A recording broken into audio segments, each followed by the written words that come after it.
Kashi news channel, सच है तो बोलेगा।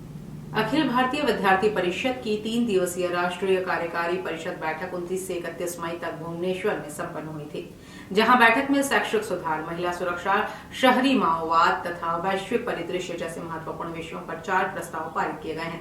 वहीं इस बैठक में देश भर के विभिन्न प्रांतों से 400 से अधिक प्रतिनिधि कार्यकर्ताओं ने भाग लिया। यह जानकारी एबीवीपी काशी प्रांत के प्रांत मंत्री शिवम सिंह ने शनिवार को महात्मा गांधी काशी विद्यापीठ में आयोजित प्रेस वार्ता में दी।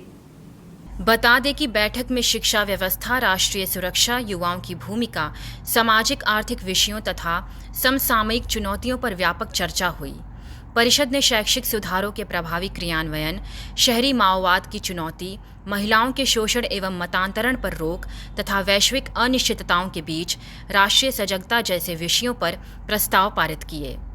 वहीं अभाविप ने नीट यूजी, सीयूईटी एवं अन्य राष्ट्रीय परीक्षाओं में हुई विसंगतियों और पेपर लीक की घटनाओं पर चिंता व्यक्त करते हुए दोषियों के विरुद्ध कठोर कार्रवाई तथा पारदर्शी और मजबूत परीक्षा प्रणाली विकसित करने की मांग की। साथ ही त्रिभाषा नीति के पूर्ण क्रियान्वयन और भारतीय भाषाओं में परीक्षाएं अनिवार्य रूप से आयोजित किए जाने का समर्थन किया गया। वहीं बैठक में उद्योग जगत से विश्वविद्यालयों में शोध, नवाचार, पेटेंट और भारतीय भाषाओं में अकादमिक लेखन को बढ़ावा देने हेतु निवेश बढ़ाने का आह्वान किया गया। वहीं केंद्रीय विश्वविद्यालयों में रिक्त कुलपति पदों पर शीघ्र नियुक्ति की मांग भी दोहराई गई।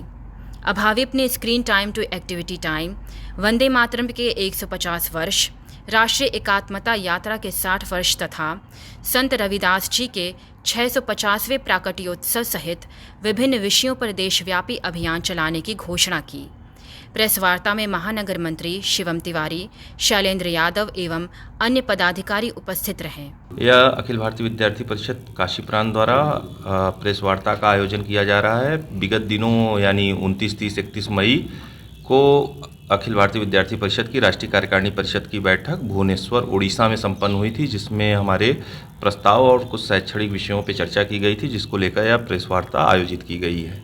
क्या क्या प्रस्ताव पारित हुआ है? जी, उस बैठक में पहला प्रस्ताव था शैक्षणिक सुधारों को परिणामकारी बनाने हेतु धरातल पर प्रभावी क्रियान्वयन आवश्यक है। जैसा कि हम अभी विगत दिनों देखते हैं कि एनटीए के द्वारा जो नीट की परीक्षा आयोजित होती है, चाहे वो एनटीए के द्वारा सीयूईटी की परीक्षा होती है, चाहे वो एनटीए के द्वारा नेट यूजीसी नेट की परीक्षा आयोजित की जाती है, जिसमें हम आए दिन खामियां देखते हैं। कहीं पेपर लीक का मामला होता है तो कहीं सेंटर तबादला का मामला होता है।